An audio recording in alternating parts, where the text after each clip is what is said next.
I'm here outside the Mezquita de Granada, a mosque located in Granada's historical Abbasid district. Granada has a rich religious history dating back over 1,000 years, and Islam especially has had a deep influence on the region's language, architecture, and culture.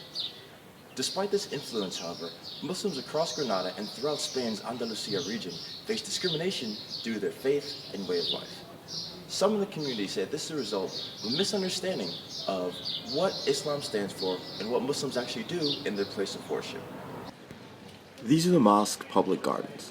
About 1.5 million people come to visit each year. Hisham Malara, a member of the mosque, says that Spanish Muslims in Granada came together in the 1980s to found it. What followed, though, was over 20 years of struggle before the mosque finally opened in 2003. I think it was a combination of several things. First of all, not having the means, I suppose, financially. Then, of course, there were many people and many institutions that opposed it. Because, of course,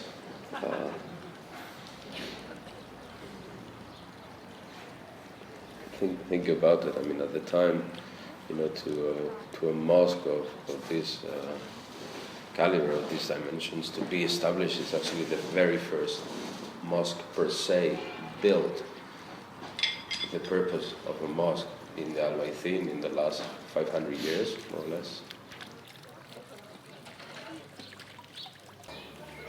Since opening, La Mezquita Mayor de Granada has been the primary space of worship for Granada's approximately 10,000 Muslims, as well as for a number of Islamic tourists who visit the city. Still, however, the process of prayer in Islam is something that many outsiders have never seen before, which helps contribute to the misconceptions and opposition that Hisham spoke about. Here, Umar Farouk, who leads the Adhan, or call to prayer, goes to the process of prayer, beginning with the wudu. The wudu is basically a purification of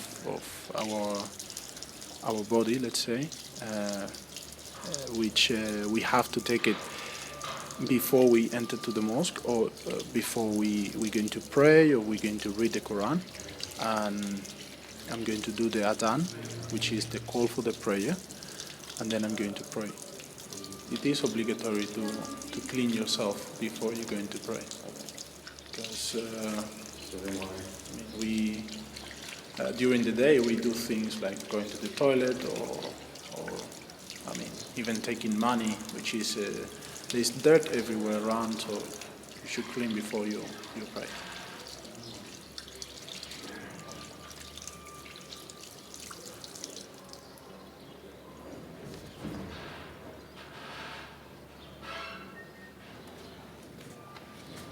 After the wudu, Umar heads to the top of the minaret, where he does the call to prayer. Muslims typically pray 5 times a day at specified times that can be found on apps like Muslim Pro. Because of pushback from the community, though, members at La Mezquita Mayor de Granada are not allowed to do the call to prayer for the earliest prayer of the day, nor are they allowed to amplify the sounds of the call, something that is standard at many other mosques around the world.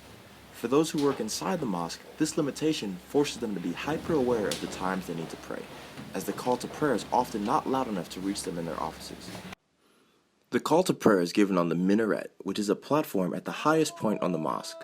The idea is that the higher you are when you give the call to prayer, the further the sound can travel to help inform people that it is time to pray. The meaning of the adhan is the call for the prayer, and it basically says God, which is for us is Allah. Allah is the greatest, and Muhammad is his messenger, the last one. And come to the prayer, come to happiness, and Allah is the greatest.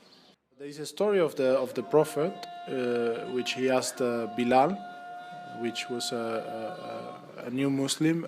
He was the Muqaddim. The Prophet asked him to be the Muqaddim, and he told him to go on and give the adhan.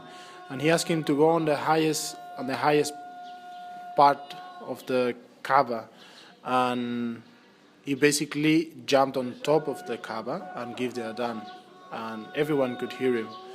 So we could say that's why we have a minaret too, because we need a higher level to give the adhan.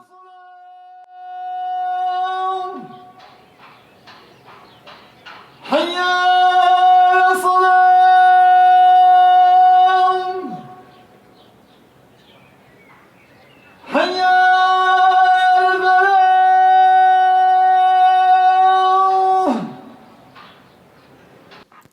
is the scene back inside the mosque after the call to prayer. The practitioners are praying in front of the mihrab, which points them toward the Kaaba, or the house of God. The prayer typically lasts for about 5 minutes. One thing to note is the absence of women in the main prayer space. If you look to the left, you'll notice a partition, behind which is where the women of the mosque pray. We pray separately because you have to be focused while you pray, and of course everyone knows, and we know that there is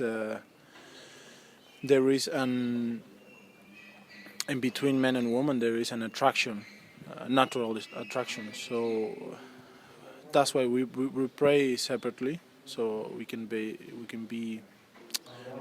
focused on what we are doing.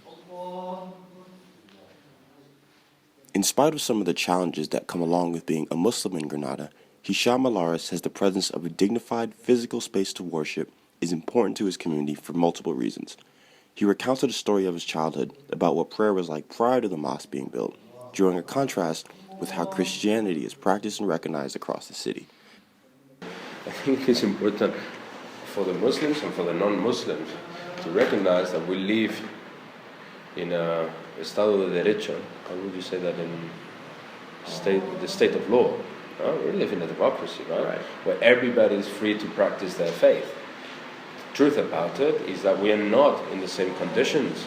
You know what I mean? Any Christian has the possibility to practice their faith in community, in an actual manifestation of their beliefs. So they have a church, and when Easter comes, you see it all over the place.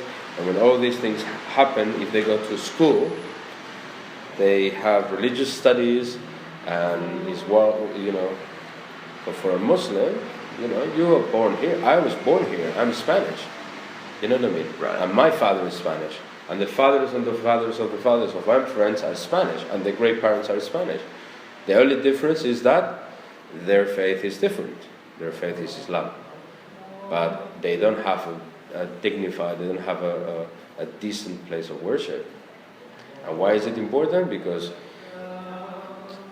just for the, for the mentality and for the psychology and the growth of the coming generations. I'll be honest with you. If you grow up and your father just tells you have to go to pray, and the place you have to go and pray is the garage of so and so that lives 10 kilometers away from the city, and that's your place of worship. What are you going to think about your religion? Right. The context of all of that. You feel like a second-class citizen. The mosque is more than just a place for prayer, however. La Mezquita Mayor de Granada frequently holds events in its cultural center, like this one hosted by Adam Williamson, an artist from London, for a group of students from Agnes Scott College in Georgia. On this day, he was teaching the students how to make an 8-fold rosette, a staple of Moorish tradition. Adam travels the world teaching art classes and has been to mosques across multiple continents. He says the easiest way for people to erase their misconceptions and truly understand what goes on in a mosque is to simply walk inside. You see there's a little isosceles triangle? Yeah.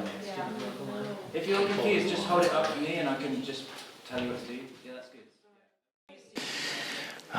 In like 90% of mosques that you go to, you're going to get a full welcome, and if you show any interest in the religion or the mosque to anyone who's working there, or even other worshippers who happen to be there, they're going to be very welcoming and try to help you as much as possible. So I've only experienced a few adverse moments, maybe in Morocco, where like if you try to go into a mosque and it's not at prayer time, they'll have an issue.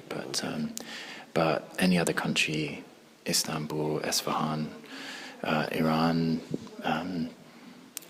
all over basically, you're welcome to visit. Ming Washington, one of the students from Agnes Scott, says she agreed. This was the second mosque she's visited, but the first time she spent so much time inside. The experience, she says, has helped shape her perception of Islam. She explained how from the moment her group entered the mosque, she felt safe and welcome. We've always been greeted with tea, and they've been very hospitable, even with they're not, even if they don't have great English skills or don't speak English at all. Their actions and their hospitality are shown. Their hospitality is shown through their actions, even if it's just holding the door or welcoming us in. And we're very thankful that they've provided this space and let us study here for the week. It's exciting, it's reassuring and kind. I feel safe. I feel comfortable and relaxed. I'm very aware of respecting this space, of respecting their time, of respecting their things, respecting their practices. But I'm very thankful and excited. Yeah.